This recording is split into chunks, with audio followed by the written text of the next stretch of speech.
So, so I spent my morning sobbing uncontrollably, and I'm not really sure why.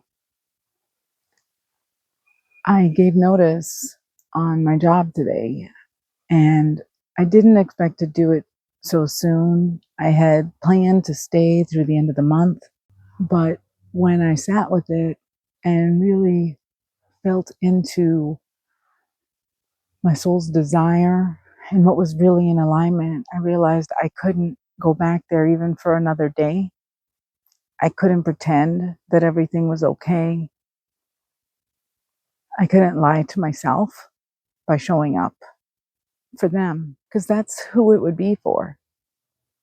It wasn't for me. And even though I'd had it with the job, it was really just the last straw on a long list of things that just, I felt, dehumanized me, disrespected me, and disempowered me. I made the very difficult decision to quit today. And it was difficult. I think sometimes, even when you know something is the right thing for you, even when it feels soul aligned, it doesn't mean that it's easy. And it's scary. I don't have a backup plan. I have a little bit of money saved, but not a lot. And I don't have a job yet. So it wasn't easy for me to do. It wasn't an easy decision to make. But I felt into my gut and I knew it was what I had to do. I was really surprised when the tears came and I was just sobbing. And I'm like, I don't even know why I'm crying. And it had something to do, I think, with, I had a couple coworkers that I was close to that really, if you've got great coworkers, they make the job, even a bad job, bearable. And they definitely did. They brightened my day. Our conversations, our interactions just brought me joy and helped me to get through. And I look forward to seeing them. And so a couple of them texted me. I had texted them and let them know that I was quitting before I even told management because they mean more to me. And so a couple of them texted back and just really wanted to understand what was happening. It was all very sudden. I told them I didn't plan to do this. This is sudden for me. It's unexpected, but it's what I know I need to do, what I feel in my heart. And I was really touched that they reached out and expressed their concern, wanted me to reconsider, wanted to understand why I was making the decision. But I didn't give them my reasons. And at some point, I'll talk to them, but I didn't even want to get into it. I didn't want to be convinced. I didn't want to be told that, well, these are just things that happen on the job and you should be okay with it because that's just how the workplace works. I'm rebuilding my life. I'm 52 years old. I've lost a lot and I've been through a lot. And I just have different boundaries now than when I was younger.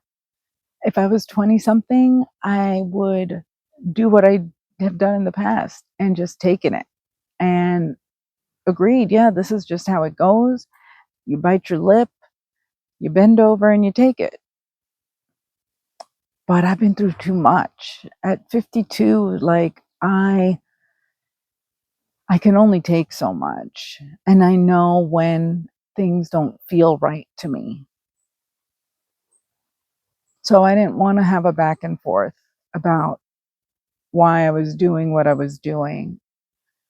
I just let them know that things had happened and that I realized that it's time for me to move on. So I feel like some of the emotion that came out, the crying, the tears, were really like a release, an energetic release of the frustration, the fear, the worry, all the things that I have pushed down since I have been on the job, just ignored and bit my lip because I knew it wasn't going to change. So what's the point? of complaining. I'm not a complainer.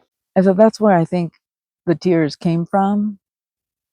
So on the one hand, I was touched by my coworkers reaching out, but I was really feeling a release, like, oh, I don't have to do this anymore.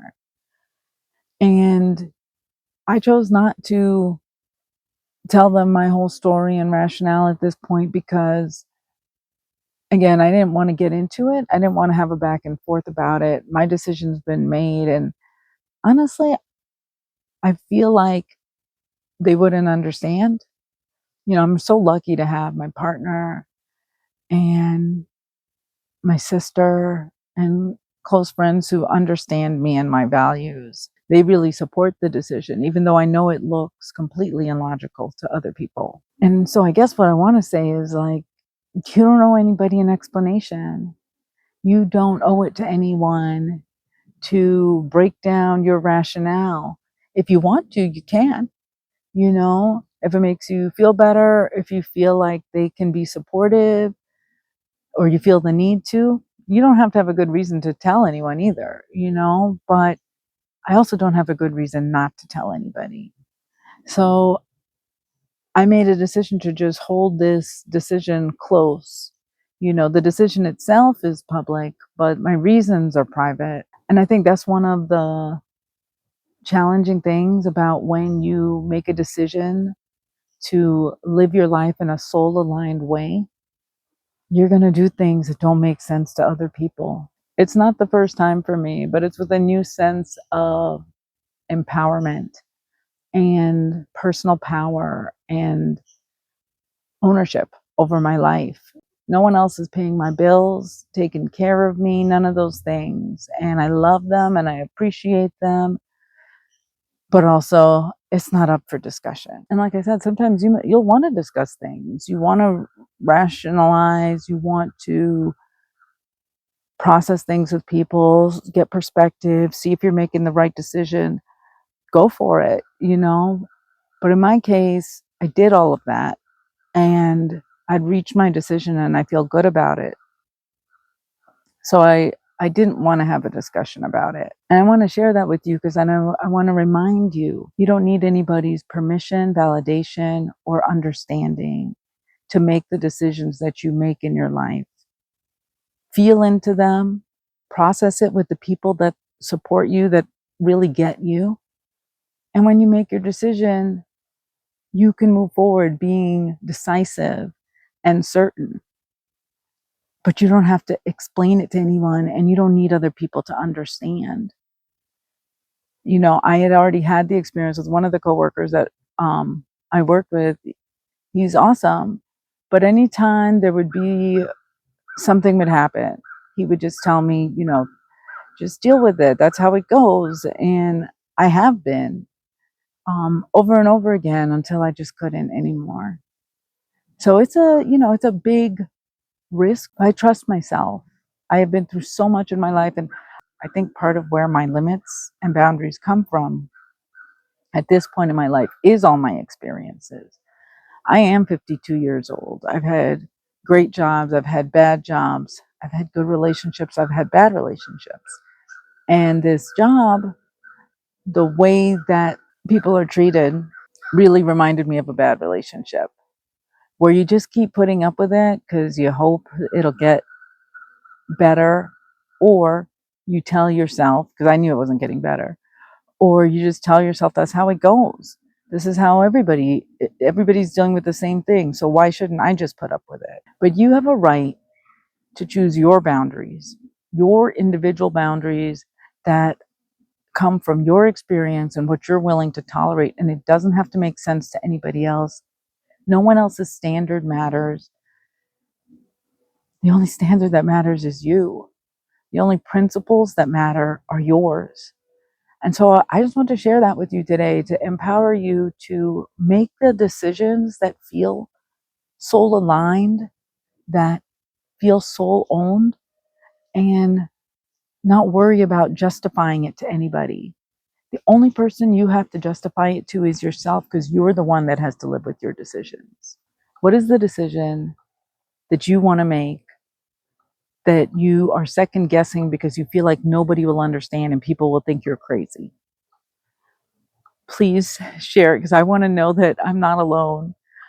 Sometimes when you make these kind of decisions, you feel like a unicorn. You feel so alone because everyone thinks you're crazy. And that has happened to me many times in my life because I'm not afraid to do something that seems unreasonable and illogical if it's what is truly my soul's calling.